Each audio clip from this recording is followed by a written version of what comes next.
The 2026 NFL Draft just wrapped up in Pittsburgh, and while 257 players heard their names called over 3 days, some of the biggest stories had nothing to do with the rookies. 7 established NFL stars have now found themselves staring at a future they did not choose, and their reactions range from radio silence to open hostility. Some of them watched their teams draft a direct replacement on live television. Others had already been quietly shoved toward the exit before the commissioner even took the stage. The draft floor was filled with celebrations, but back in living rooms across the country, veterans were processing messages that no team wants to send, but every franchise eventually must. Your time here is running out, and we're already planning for what comes next. So let's get into it. 7 NFL stars and the messages they sent their teams when the draft made everything painfully clear. When the Los Angeles Rams were on the clock at pick number 13, the football world expected them to grab a weapon, a receiver, maybe an edge rusher, somebody who could help them get past the Seattle Seahawks and into the Super Bowl in 2026. The Rams had barely lost the NFC West title, the #1 seed, and the NFC Championship game to the division rival Seahawks. They were a team that looked like it was one piece away.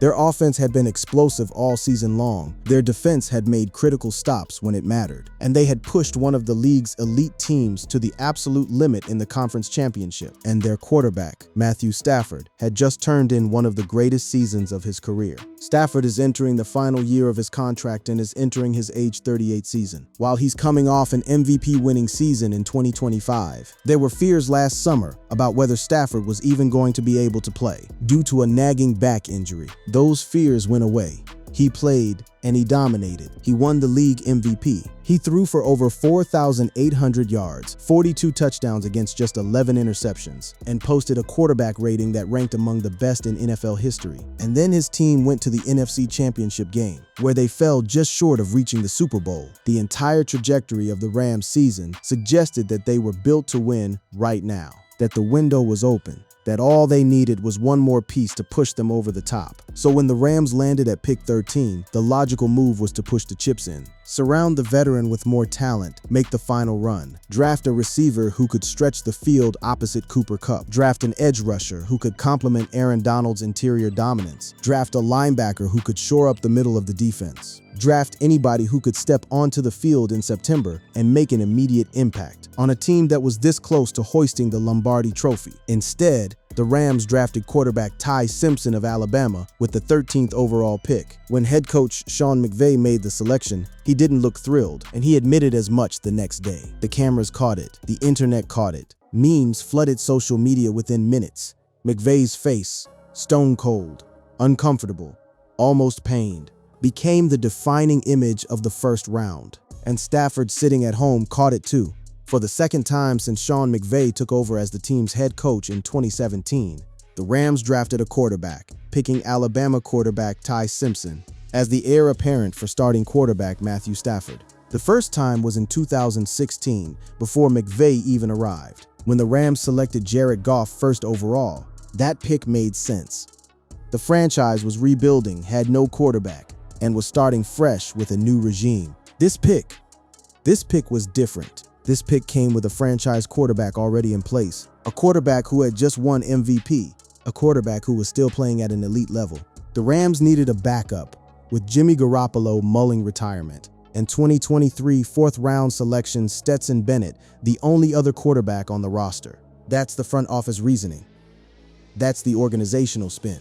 Garoppolo had struggled with injuries during his time in Los Angeles and had openly discussed stepping away from the game. Bennett, meanwhile, had barely seen the field and wasn't viewed as a legitimate option if Stafford went down. So yes, on paper, the Rams needed quarterback depth. But let's call it what everyone else called it. The Rams just told their reigning MVP that the clock is ticking. The last team to take a quarterback in the first round with the reigning league MVP on the roster was the Green Bay Packers in 1967, who took Don Horn at number 25 overall to back up 33-year-old Bart Starr. That's how rare this is. That's how loud this is. And if you think Stafford didn't hear it, think again. The Packers' decision in 1967 was considered controversial even then, and Starr, who went on to win another championship after Horn was drafted, reportedly wasn't thrilled about the organization using a first-round pick on his replacement. While he was still in his prime, history repeated itself in Los Angeles, except this time the optics were even worse. Stafford isn't just a franchise quarterback. He's a franchise quarterback who delivered an MVP season at age 37, who led his team to within one game of the Super Bowl, who showed absolutely zero signs of decline. And the Rams responded by investing a top 15 pick in a player who, by definition, represents the end of the Stafford era. At least a small part of Stafford must have wanted a player who will help in 2026. He's 38 years old. His window is right now, not 2027, not 2028. Right now. Next season could be his last realistic shot at winning another Super Bowl. The Rams are still talented enough to compete. The NFC is wide open. Everything is aligned for one final push. And his franchise used a premium first-round asset on a player who, by the organization's own admission, shouldn't see the field this season if everything goes according to plan. The Rams are looking to make another run this season behind Matthew Stafford. And this was a draft pick that could have helped make an immediate impact. Instead, Los Angeles drafted a player who, in a perfect world, doesn't see the field at all in 2026. Simpson will be learning the playbook, sitting in meetings, getting reps with the scout team, preparing for a future that doesn't include Matthew Stafford. And every snap Simpson takes in practice, every throw he completes in the preseason, every quote from McVay about how talented the rookie looks, will be a reminder to Stafford that his days are numbered. McVay tried to soften the blow. He really did. He told reporters, "The main thing was, I couldn't be more excited about being able to add him, but also understanding how much I love Matthew Stafford, how respectful you want to always be, and to the way things can be interpreted." The demeanor would have been stoic by nature because you're excited, but by no means, it is Matthew's football team. It's Matthew's football team. Those are McVay's words. But the draft card said something different. And the awkward thing, the really uncomfortable part, is that we've seen this exact movie before. It was Kirk Cousins in Atlanta. The best recent example might be Kirk Cousins, weeks after signing a 4-year, $180 million deal with the Falcons. Cousins saw Atlanta draft Michael Penix Jr. with the 8th overall pick in the 2024 NFL Draft. That situation turned ugly fast. Cousins was blindsided by the pick. He'd been sold on Atlanta as his landing spot, the place where he'd finish his career, the franchise that valued him enough to give him massive guaranteed money. And then, before he'd even thrown a pass in a Falcons uniform, the team drafted his replacement. The locker room dynamics were awkward from day one. Cousins tried to be professional about it, but the tension was palpable. Penix was clearly the future, Cousins was clearly the present, and nobody wanted to admit that the two timelines were incompatible. And while Stafford hasn't said a word publicly, his silence is loud enough. No statements, no social media posts, no interviews, nothing. Stafford is a veteran of this league, a consummate professional, someone who understands the business. But understanding the business doesn't make it hurt any less. When you're on the wrong end of it, the parallels between Stafford and Aaron Rodgers' situation in Green Bay are impossible to ignore. In 2020, the Packers drafted Jordan Love in the first round. Despite Rodgers coming off an MVP caliber season, Rodgers was furious. He felt disrespected, he felt undervalued, and the relationship between Rodgers and the Packers front office never fully recovered.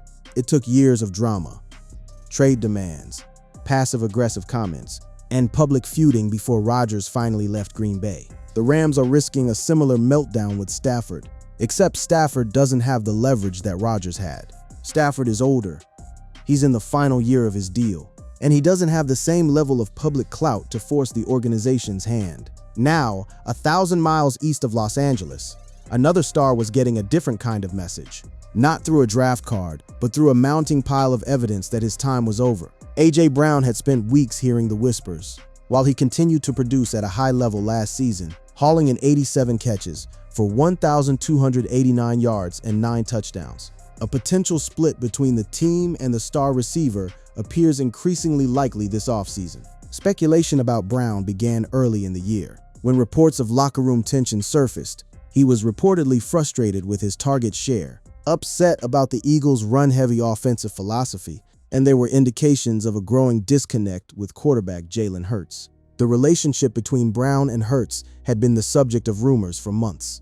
On-field body language told part of the story. Brown visibly frustrated after Hurts missed him on open routes. Hurts seeming hesitant to force the ball Brown's way in tight coverage. Off the field, the two were rarely seen together. a stark contrast to the camaraderie that Brown had shared with his previous quarterback, Ryan Tannehill in Tennessee. Anonymous sources close to the team suggested that Brown felt underutilized, that he believed the Eagles' offensive scheme didn't maximize his talents, that he was tired of being the third or fourth option in a system that prioritized the run game and tight end Dallas Goedert.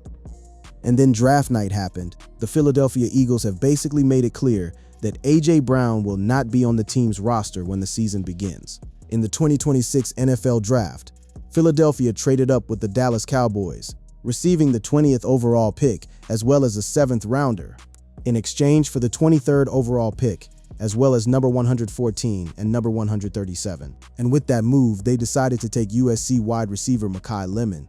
That pick wasn't subtle. That pick was a megaphone. ESPN's Adam Schefter stated that the Eagles land more insurance. For June's expected A.J. Brown trade to New England, the Eagles didn't just draft a receiver, they traded up for one. They gave away multiple picks to make sure they got him. They jumped ahead of other teams who might have been eyeing Lemon.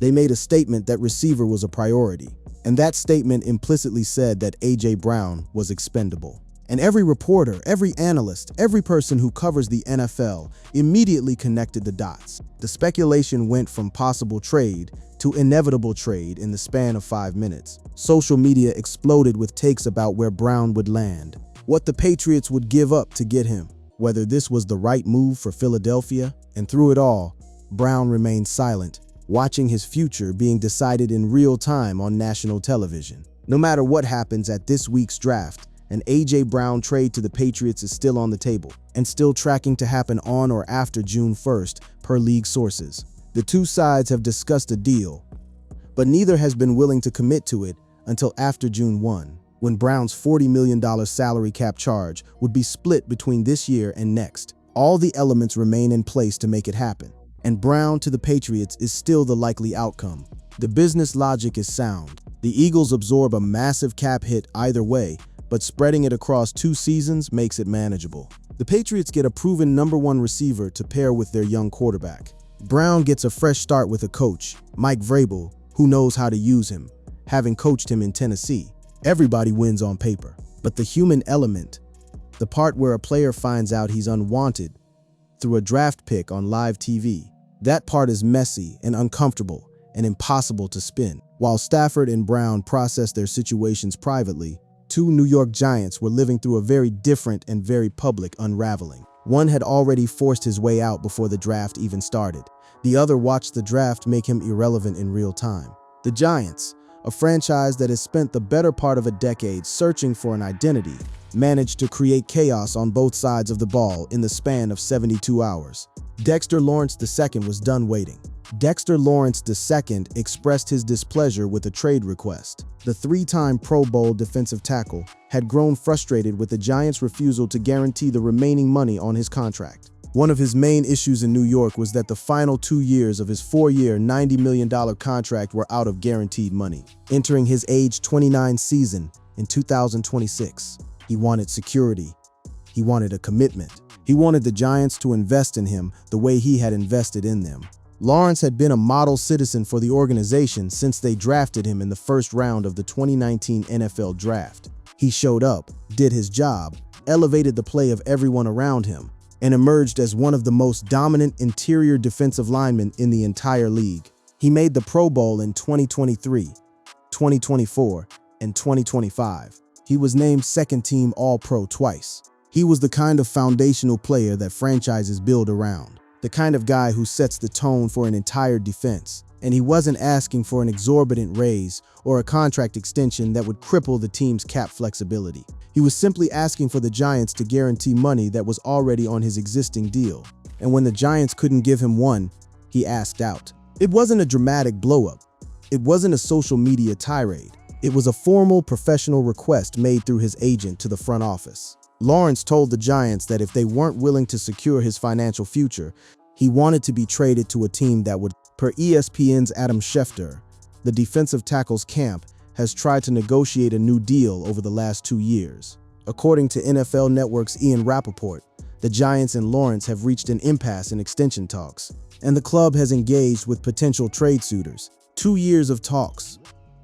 2 years of going back and forth. 2 years of Lawrence's representatives presenting proposals, the Giants countering, both sides trying to find common ground and ultimately getting nowhere. For a player of Lawrence's caliber, a legitimate game wrecker on the interior defensive line, a player who commanded double teams on almost every snap, a leader in the locker room, that kind of stalemate doesn't just fester, it explodes. And explode it did. The New York Giants and Cincinnati Bengals spiced up the draft's first 10 to 12 picks late Saturday night, with the Giants sending two-time second-team All-Pro defensive tackle Dexter Lawrence to the Bengals. In exchange for the 10th overall pick, Lawrence got his wish. He was gone from New York, and he landed in a place that immediately took care of him. Lawrence began his tenure with Cincinnati, with all the leverage contractually speaking, after the Bengals parted with the 10th overall pick in the upcoming draft to acquire his services. One of his main issues in New York was that the final 2 years of his 4-year, $90 million contract were out of guaranteed money. That issue was remedied upon Lawrence passing his physical. The Bengals re-signed the 3-time Pro Bowl defensive tackle to a 1-year extension worth $28 million. The Bengals didn't hesitate. They acquired Lawrence and immediately locked him up with guaranteed money. They valued him, they secured him, they made him feel wanted, and the message back to the Giants was unmistakable. You had a franchise cornerstone and you fumbled the bag. Cincinnati's willingness to both trade a premium pick and extend Lawrence's contract only highlighted how badly the Giants mismanaged the situation. Lawrence's message to the Giants was crystal clear: pay me or lose me.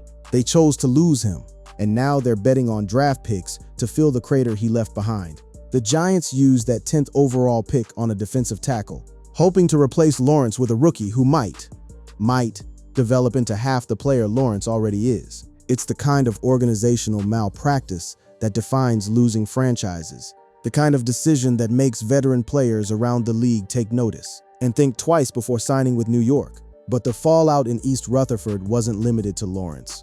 Enter Kayvon Thibodeaux, the number 5 overall pick from the 2022 draft, the supposed cornerstone of the Giants' pass rush, the player they envisioned terrorizing quarterbacks for the next decade. That vision has slowly crumbled over the past 2 years, and the 2026 draft may have delivered the final blow. Thibodeaux, the number 5 pick of the 2022 draft, has started 53 of a possible 68 regular season games for New York. He is coming off a career-worst 2.5 sacks in 10 games played in 2025. The injuries have stacked up. A wrist injury cost him 6 games in 2025. A hamstring issue lingered throughout the season, limiting his explosiveness off the edge. The production has dropped. He went from 11 sacks in 2023 to 2.5 sacks in 2025, and the film showed a player who had lost a step, who wasn't winning one-on-one matchups with the same frequency, who seemed a shadow of the player who had been so dominant just 2 years earlier. And while the Giants publicly maintained confidence in Thibodeaux, their actions told a completely different story. First, they signed Brian Burns to a massive extension.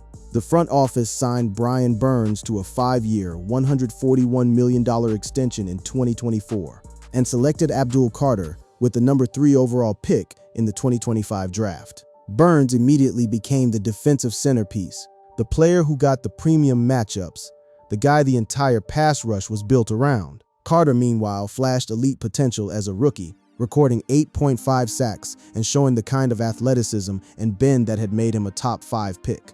Then, in the 2026 draft, they went right back to the edge rusher well. The Giants shocked many when they selected Ohio State linebacker Arvell Reese with the number 5 overall pick. Reese was widely regarded as one of the most explosive athletes in the entire draft class, a freak of nature who could transition from college linebacker to NFL edge rusher. His combine numbers were off the charts: a 4.41 40-yard dash at 245 pounds, a 40-inch vertical leap, a broad jump that would have been elite for a defensive back, let alone a linebacker. Scouts compared him to Micah Parsons, and the Giants couldn't pass up the opportunity to add him to their defense. So now Thibodeaux could be 4th in the Giants' edge rotation. That's not appealing, especially going into a contract year. Think about that. A former top 5 pick, in the final year of his deal, watching 3 other pass rushers, Burns, Carter, and now Reese, eat into his snaps, his stats, and his future earning power. This is the kind of organizational maneuvering that doesn't just send a message, it sends a termination notice. The Giants' defensive coordinator will have to figure out how to rotate 4 talented pass rushers, and somebody is going to get squeezed. Burns is locked in as the starter.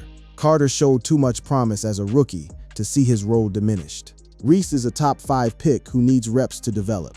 That leaves Thibodeaux as the odd man out.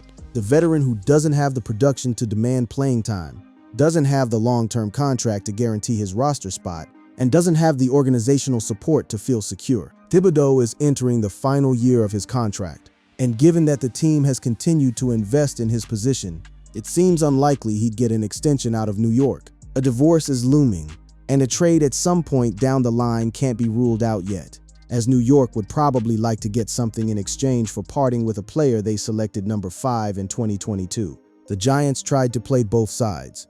General Manager Joe Schoen said at the Combine that he expected big things from Thibodeaux. Coach John Harbaugh said in reference to Thibodeaux that everybody's tradable, but the first-year coach added he was fired up to coach him. He looks great.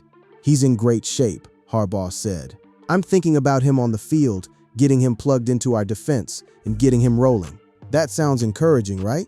Until you remember they just used the 5th pick in the draft on a player who plays his position. The words say one thing. The draft board says another. And Thibodeaux, who once had 11 sacks in 2023 before injuries derailed him, now finds himself in the most precarious position of his career, fighting for relevance on a team that is clearly planned for life without him. He'll show up to training camp knowing that every practice rep, every preseason snap, every regular season rotation is being evaluated not just for its immediate impact, but for its long-term implications. Can he reclaim the form that made him a top 5 pick? Can he prove that 2025 was an aberration rather than the beginning of a decline? Can he make the Giants regret investing so heavily in his position? Or will he become yet another cautionary tale of a high draft pick who flamed out by age 25, whose potential was never fully realized, whose career was defined more by what could have been than what actually was? If Thibodeaux's situation in New York is unsettling, what's happening in Pittsburgh with Aaron Rodgers is downright eerie. Because while most of the players on this list reacted to what their teams did during the draft, Rodgers' message came before the draft even started. And it was the absence of a message that made it so loud. The Pittsburgh Steelers found themselves in organizational limbo, held hostage by a 42-year-old quarterback who couldn't decide whether he wanted to keep playing football or ride off into the sunset. Aaron Rodgers was originally going to give the Steelers an answer on whether he would play in 2026, about a month after the 2025 season ended. But that has now stretched far into the offseason. If Rodgers has not informed the team by Thursday night that he does in fact intend to return, Pittsburgh will need to have conversations about whether Simpson is in play. Rodgers, who turns 43 this December, has been here before. The retirement dance, the will he won't he, the philosophical musings about his future. It's practically a yearly tradition at this point. He did it in Green Bay before demanding a trade. He did it with the Jets before his Achilles injury. And now he's doing it again in Pittsburgh. Except this time the stakes are different. The Steelers aren't a team in flux. They're a franchise with legitimate Super Bowl aspirations, a roster loaded with talent, a defense that can win games by itself. They need a quarterback who's committed, who's all in, who's not treating the season like an extended meditation on mortality. But this time, the Steelers didn't wait around for an answer. They acted. The Pittsburgh Steelers selected Penn State quarterback Drew Aller with the number 76 overall pick in the 2026 NFL Draft on Friday night.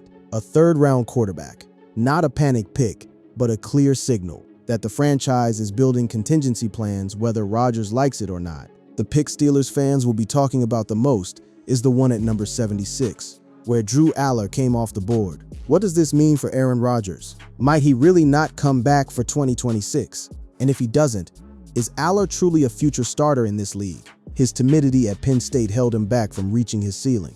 But perhaps with a better supporting cast in the NFL, he will finally tap into his high potential. The dynamics of this are fascinating and deeply uncomfortable for everyone involved. Rodgers left the Steelers hanging for months, refusing to commit, refusing to say no. The team had roster decisions to make, free agents to sign, draft boards to finalize, and a future to plan. And the franchise quarterback was treating his return like an open-ended meditation retreat, taking his time, contemplating his options, seemingly oblivious to the fact that his indecision was paralyzing an entire organization. Pittsburgh's front office tried to be patient.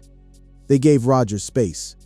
They respected his process. They understood that this was a deeply personal decision, that Rodgers had earned the right to take his time after a Hall of Fame career. But patience has limits, and the draft represented the point where the Steelers' patience ran out. So Pittsburgh drafted Aiyuk, and the message back to Rodgers was unmistakable. We're not waiting forever. Aiyuk wasn't a first-round investment, wasn't a declaration that the Rodgers era was over, but he was insurance. He was a backup plan. He was a signal that the Steelers were preparing for every scenario, including the one where their future Hall of Fame quarterback decided in July that he wasn't coming back. The optics of drafting a quarterback while your current quarterback is still deciding whether to play created an awkward dynamic that hung over the Steelers' entire draft weekend. Every time General Manager Omar Khan was asked about Rodgers, he gave the same diplomatic non-answer. We're hopeful Aaron will be back, and we'll support whatever decision he makes. Every time Aiyuk's name came up, the follow-up question was inevitable. Does this mean Rodgers is retiring? And every time, Khan deflected, pivoted, and left everyone more confused than before. The Steelers also had another headache on draft night that made the whole quarterback question even more chaotic. The Steelers' party got crashed. Picking at number 21, the Steelers called Makai Lemon when they believed the Cowboys were on the clock at number 20 and selecting a defensive player. The only problem: the Cowboys had sent number 20 to the Eagles, who were calling Lemon, telling him he was headed to Philadelphia. Here is the moment Makai Lemon thought he was getting drafted by the Steelers and realized in real time that the Eagles traded up. He asked Omar Khan, "Why is Philly calling me?"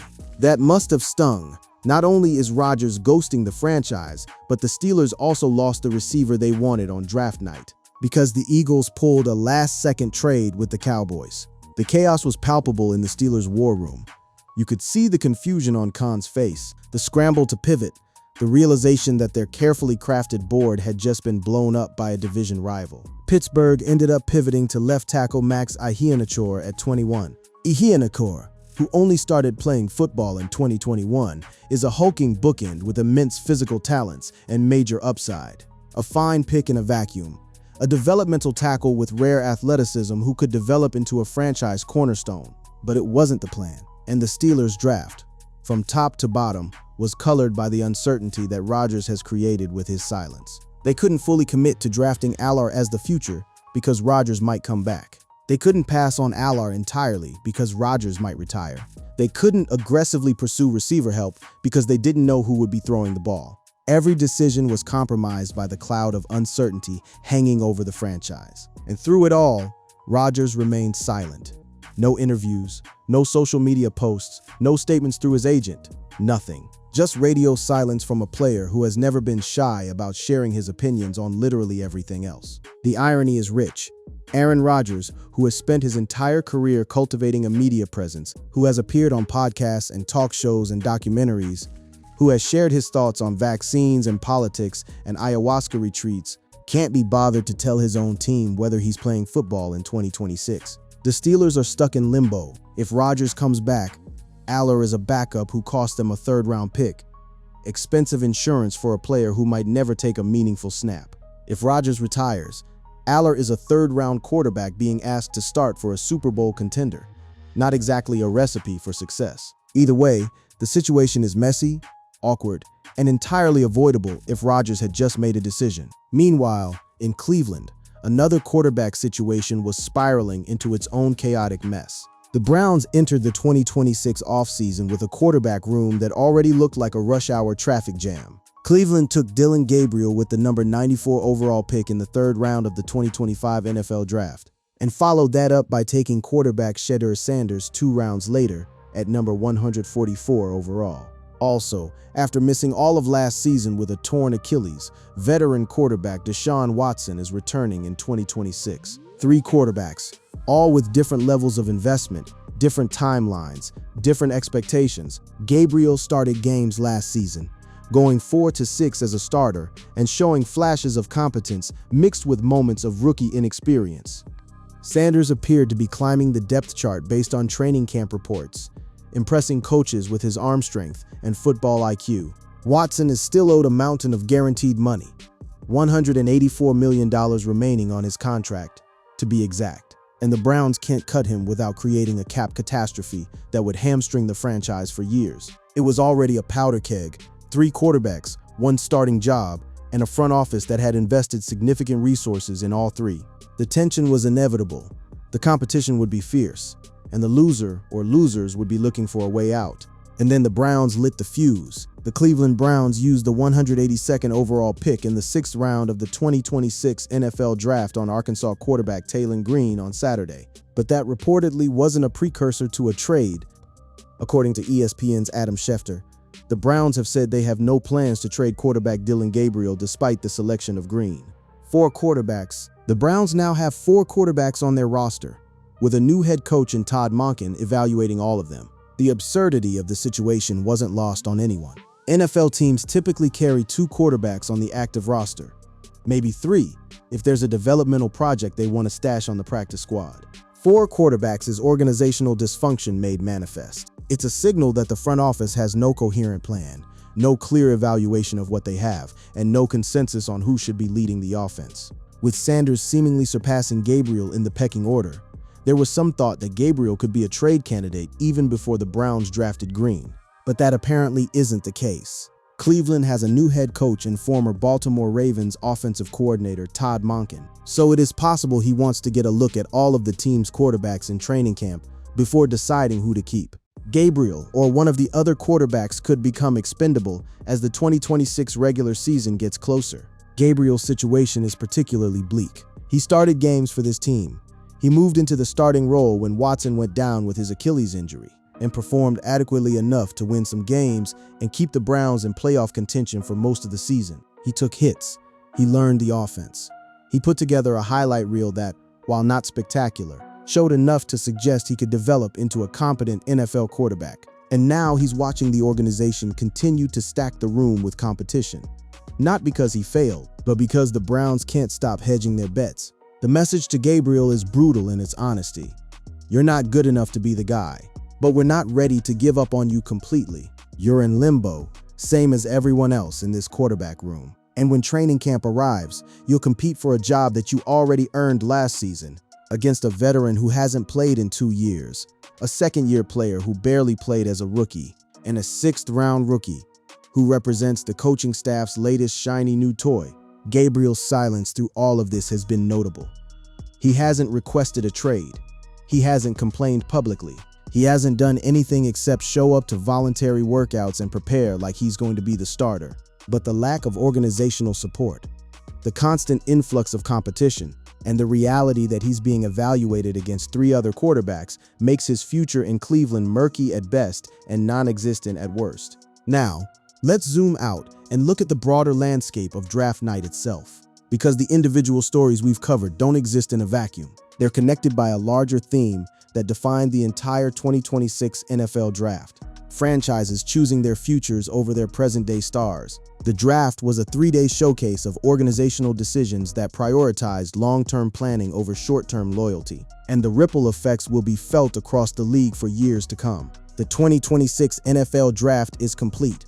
Months of scouting, planning, and, for some teams, aggressive trading led to these 3 days.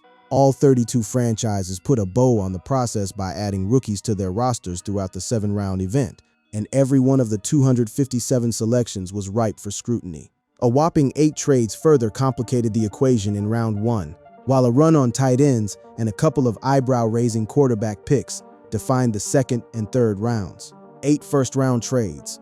That level of chaos meant that teams were scrambling, pivoting, and making decisions that will reverberate for years. And for the veterans watching from their couches, every trade, every pick, every phone call that didn't come their way sharpened the reality of their situations. The draft floor in Pittsburgh was electric, filled with fans cheering for rookies they'd never seen play, GMs celebrating steals they hope will pan out, and coaches planning for futures that don't include some of the players who got them to this point. The aggressive trading in the first round set the tone for the entire draft. Teams were willing to sacrifice future capital to move up for specific players, to jump ahead of rivals, to secure prospects they had fallen in love with. The Rams traded future picks to move up for Simpson. The Eagles traded within the division to grab Lemon. The Giants shipped out Lawrence for draft capital and then used that capital to reshape their defense. It was organized chaos, and the casualties were the veterans whose jobs were being handed to 21-year-old rookies who had never taken an NFL snap. Consider the Eagles' master plan with A.J. Brown. This wasn't a hasty decision. The Eagles signed Hollywood Brown on March 17th, signed Elijah Moore on March 24th, and traded for Dontayvion Wicks on April 10th. That's 3 receiver acquisitions in a span of 3 weeks, all before the draft. And then they traded up for Mekhi Lemon during the draft. 4 receiver additions in roughly a month. The Eagles weren't just replacing Brown. They were overcompensating for his departure, making sure they had enough weapons to withstand losing a player who had been one of the most productive receivers in football for the past 3 seasons. The organizational preparation was meticulous. Each acquisition filled a specific role. Hollywood Brown brought deep speed and the ability to stretch the field vertically. Elijah Moore offered slot versatility and excellent route running on short and intermediate throws. Dontayvion Wicks was a red zone threat with reliable hands and the ability to win contested catches. And Lemon, the crown jewel of the haul, was a dynamic playmaker who could line up anywhere and create mismatches all over the field. There has been a lot of speculation regarding the truth of that reporting, particularly since GM Howie Roseman and head coach Nick Sirianni have shut down any questions about trading the superstar. But the decision to draft one of the best pass catchers of this year's class makes it much easier to move on from Brown. The front office was playing chess. They weren't going to admit publicly that Brown was gone. They weren't going to tip their hand. But the move spoke so loudly that even Brown's potential new teammates in New England were cracking jokes on social media, posting memes about Brown wearing Patriots colors, tweeting about how excited they were to finally have a #1 receiver. Philadelphia would absorb a $40 million cap hit in 2026 if they trade Brown before June 1. The money is the reason for the delay, but the destination appears set. Multiple sources say they believe Brown and the Patriots are likely to become a tandem. The financial engineering required to make the trade work is complicated, but the Eagles have navigated these situations before.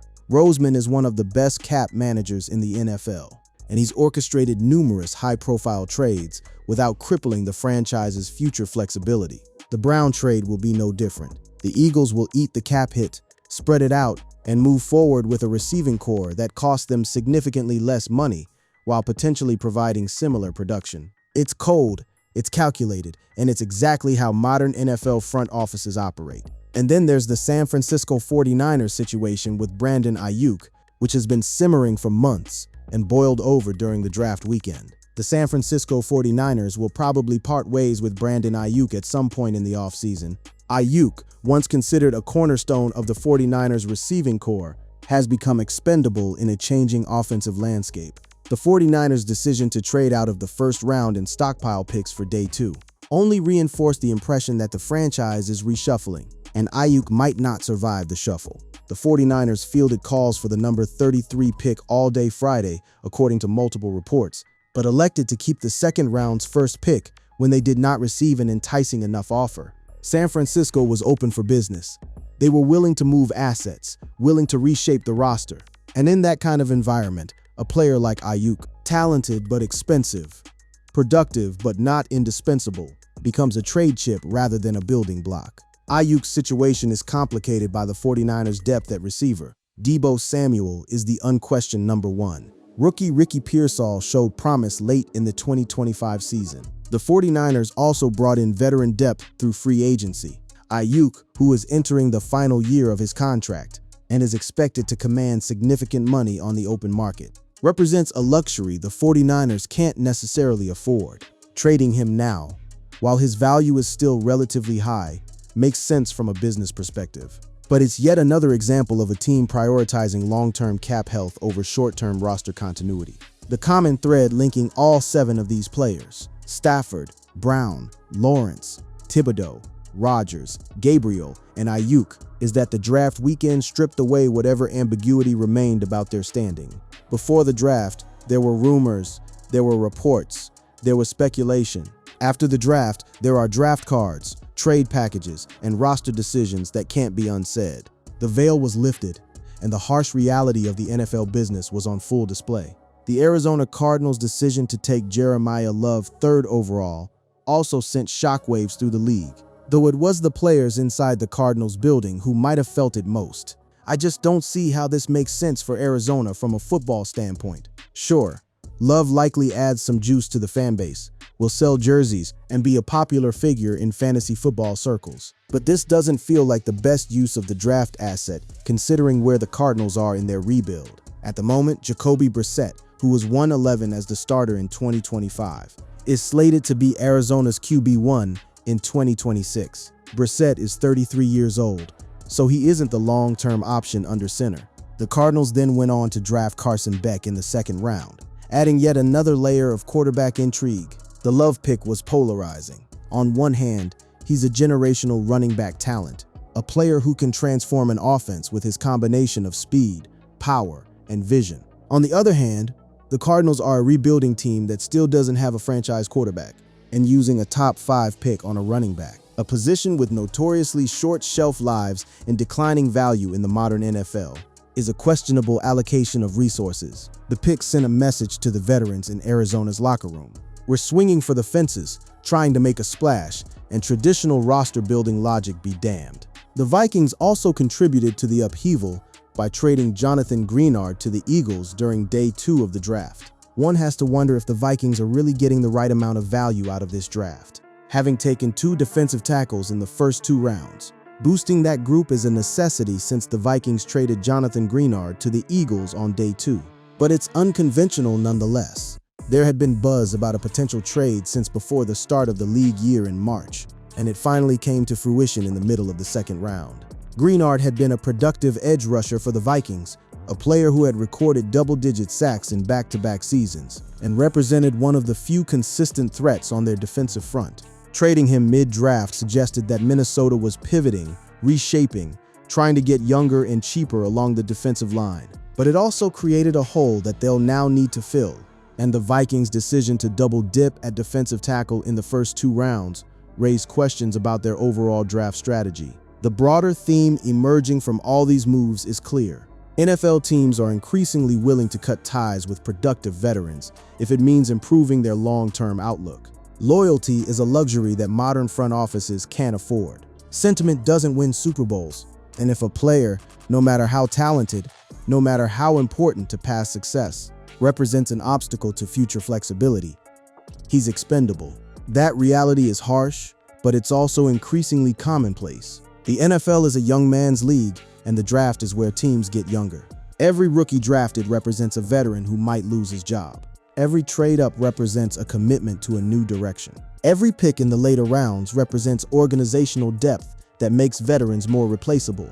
And the 7 players we focused on learned that lesson in real time, watching their futures be decided by 22-year-olds they'd never met. So here we are in the aftermath. The 2026 NFL Draft is finished, and these 7 stars are left to reckon with the messages their organizations have delivered. Some gently, some brutally, none ambiguously.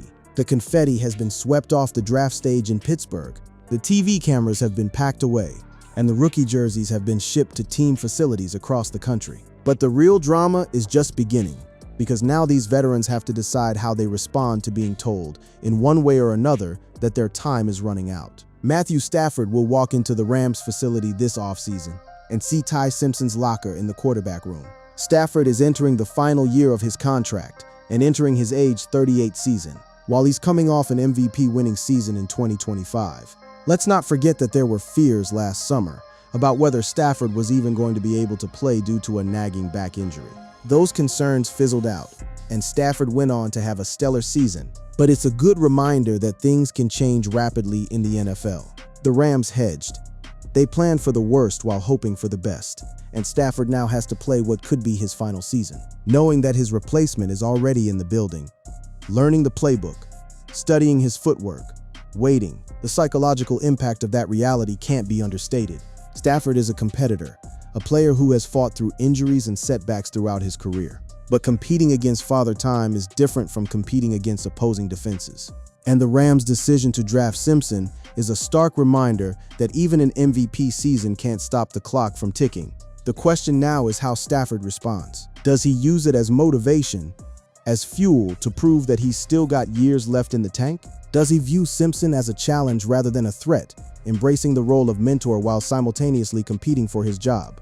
Or does the presence of a first-round quarterback create tension, awkwardness, and a fractured dynamic in the quarterback room? The Rams are betting that Stafford is professional enough to handle the situation with grace. But even the most professional players are human, and it's hard to ignore the elephant in the room when that elephant is a 6'4" quarterback from Alabama, who everyone knows is being groomed to take your job. A.J. Brown is almost certainly playing his final snap as an Eagle. It has been clear for weeks that the New England Patriots and the Philadelphia Eagles have essentially agreed to terms on an A.J. Brown trade, which will go through on June 1. Philly's first-round selection only affirms what everyone already knew. The Mekhi Lemon pick was the final piece of the puzzle, the last bit of confirmation that the Eagles are moving on. Brown, who has recorded at least 1,000 receiving yards in 6 of his 7 NFL seasons, will likely begin the 2026 season in a Patriots uniform, reunited with former Titans head coach Mike Vrabel, if Vrabel himself survives the scandal that rocked the Patriots during draft weekend. Patriots head coach Mike Vrabel left his team on day 3 of the draft this year, turning his attention to his family after several scandalous photos of him and NFL reporter Deanna Rossini leaked in recent weeks. Vrabel and the Patriots announced he would be stepping away from the team early on Thursday morning. And just hours later, a photo that showed Vrabel and Rossini kissing was published by the New York Post.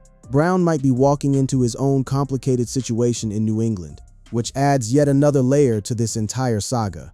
The Patriots are in organizational flux, trying to rebuild around a young quarterback, navigate a coaching scandal, and establish an identity after years of mediocrity. Brown will be expected to be the alpha receiver, the veteran leader, the guy who makes everyone around him better. But he'll also be playing in a new system with a new quarterback in a new city, after an ugly divorce from Philadelphia. The transition won't be easy, and the pressure to perform immediately will be immense. For Brown, the draft pick that pushed him out of Philadelphia represents both an ending and a beginning. The end of his time with Jalen Hurts, with whom he could never quite develop the kind of chemistry that elite quarterback-receiver duos share. The end of his tenure in a city where he was beloved by fans but underutilized by the coaching staff. But also the beginning of a new chapter, a chance to prove that he's still one of the best receivers in football, that the frustrations in Philadelphia weren't about his declining talent, but about scheme fit and offensive philosophy. Dexter Lawrence got what he wanted: a trade, a new deal, and a fresh start in Cincinnati alongside Joe Burrow. Lawrence is a legitimate impact player. Burrow is one of just 6 players in NFL history who average multiple passing touchdowns and 250-plus passing yards per game. The Bengals have their cornerstones on both sides of the ball, and they were Super Bowl contenders when Burrow last had a competent defense. Those days could be back again in 2026. His message to the Giants was a formal trade request, and the Giants obliged. But the ripple effects of his departure will be felt in New York for years. Lawrence was the kind of player who elevated everyone around him, who commanded so much attention from opposing offensive lines that it created one-on-one opportunities for edge rushers and opened up gaps for linebackers. Replacing that kind of impact player with a rookie is a gamble, and the Giants are betting that the 10th overall pick will develop into a comparable force. But development takes time. And in the meantime, the Giants' defense will have a gaping hole in the middle that opposing offenses will exploit mercilessly. For Lawrence, the trade represents vindication. He asked for security. The Giants refused. And now he's got both security and a chance to win a championship. The Bengals are all in on their Super Bowl window, and adding Lawrence to a defense that already features Trey Hendrickson and Logan Wilson gives them one of the most formidable fronts in football. Lawrence will be asked to anchor the middle, eat up double teams, and create havoc in both the run game and pass rush. And if he does what he's done his entire career, the Bengals will be legitimate Super Bowl contenders. Kayvon Thibodeaux faces the most uncertain road. New York is now considered less likely to deal the former first-round pick, and Thibodeaux is set to play out the 2026 season on his $14.751 million fifth-year option. He'll get his chance to prove himself, but with Burns, Carter, and Reese all demanding snaps on that defensive line, the path to meaningful production looks narrow. If Thibodeaux can't recapture the form he showed in 2023, this will be his last season in blue. The pressure on Thibodeaux is immense. He's playing for his future, not just with the Giants, but with his entire career. A bad season in 2026 could label him as a bust. a player who couldn't live up to his draft pedigree. A cautionary tale about investing premium picks in edge rushers who can't stay healthy, but a bounce-back season. 10-plus sacks, consistent pressure, dominant play against the run could rehabilitate his reputation and earn him a lucrative contract elsewhere, if not with the Giants. Thibodeaux's situation is a reminder of how quickly things can change in the NFL. Just 2 years ago, he was being hailed as the next great Giants pass rusher, the heir to the legacy of Michael Strahan and Justin Tuck. Now, he's fighting for playing time, watching rookies get opportunities he thought he'd earned, and wondering if he'll ever recapture the magic that made him a top 5 pick. Aaron Rodgers remains a mystery wrapped in an enigma, wrapped in a retirement rumor. The Steelers drafted his potential successor, and the message was clear. We have to plan for life without you, because you won't tell us if there's life with you. Whether Rodgers returns or not, the dynamic in Pittsburgh has fundamentally shifted. The Steelers are no longer at his mercy. If Rodgers does return, the relationship will be strained from day one. The organization will resent him for leaving them hanging, for creating months of unnecessary drama, for forcing them to draft a quarterback out of desperation rather than strategic planning. Rodgers will resent the organization for not trusting him, for drafting Allard as a vote of no confidence, for treating him like a liability rather than an asset. The locker room will be awkward. The media coverage will be relentless, and the pressure to win immediately will be suffocating. If Rodgers retires, the Steelers will be left scrambling, thrusting Allard into a starting role he's not ready for, asking a third-round rookie to lead a Super Bowl contender. The probability of success in that scenario is low, and the Steelers will spend years wondering what might have been. If Rodgers had just made his decision in February instead of ghosting them for 4 months. Either way, Rodgers' legacy in Pittsburgh will be defined by this moment, not by his on-field performance, but by his indecision, his unwillingness to commit, his prioritization of his own timeline over the needs of the franchise. It's a disappointing end to what could have been a storybook final chapter. Dillon Gabriel sits in a Cleveland quarterback room that now has 4 names competing for reps. The Browns say they aren't trading him for now, but the NFL is a business, and when a team drafts a quarterback in back-to-back years, on top of already having a returning veteran in Watson, somebody's getting squeezed. Gabriel's best-case scenario is that he wins the starting job outright, plays well enough to convince the Browns that he's the long-term answer, and forces the organization to trade Watson and his albatross contract to a desperate team. That scenario is unlikely, but not impossible. Gabriel has shown flashes. He has the arm talent, he has the mobility, and he has the work ethic to improve. The more likely scenario is that Gabriel becomes a trade candidate as the season approaches, shipped to a quarterback-needy team for a mid-round pick. He'll get a fresh start somewhere else, another opportunity to prove himself. But the Browns will move on, continuing their endless search for franchise quarterback stability that has eluded them for decades. And Brandon Aiyuk waits in San Francisco, where the 49ers' willingness to trade, deal, and restructure during draft weekend made it clear that no one is safe. Aiyuk's situation might resolve itself quickly. A trade to a receiver-needy team, a fresh start in a new city, a contract extension that gives him the financial security he's seeking. Or it might drag out all summer, with Aiyuk showing up to mandatory minicamp while trade rumors swirl, with the 49ers fielding offers but holding out for the right package, with everyone involved stuck in limbo until the situation reaches a breaking point. These 7 stories remind us of an uncomfortable truth about the NFL draft. It's sold as a celebration of beginnings, young players achieving lifelong dreams, families crying tears of joy, commissioners shaking hands. But for every beginning, there's an ending. For every name called, there's a veteran who hears footsteps getting louder. And this year, the footsteps were deafening. The 2026 draft didn't just reshape 32 rosters. It told 7 stars, in no uncertain terms, that the league had already started planning for the day they'd be gone. Stafford learned that even an MVP season isn't enough to stave off the inevitable. Brown learned that production doesn't equal job security. Lawrence learned that loyalty is a one-way street. Thibodeaux learned that injuries can derail a career faster than anyone expects. Rodgers learned that indecision has consequences. Gabriel learned that starting games doesn't guarantee you'll keep starting.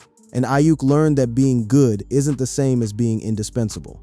And the way each of those players responds, with fury, with silence, with production, or with a trade demand of their own, will define the 2026 season before a single game is even played. Training camps will be tense, locker rooms will be divided, and the veterans who thought they'd earned security will instead be fighting for their professional lives, trying to prove that the draft picks selected to replace them were premature, that the front offices made a mistake, that they still have something left to give. The NFL is a cold business, and the 2026 draft was a 3-day reminder of just how cold it can be. 7 stars got the message. Now we'll see how they respond.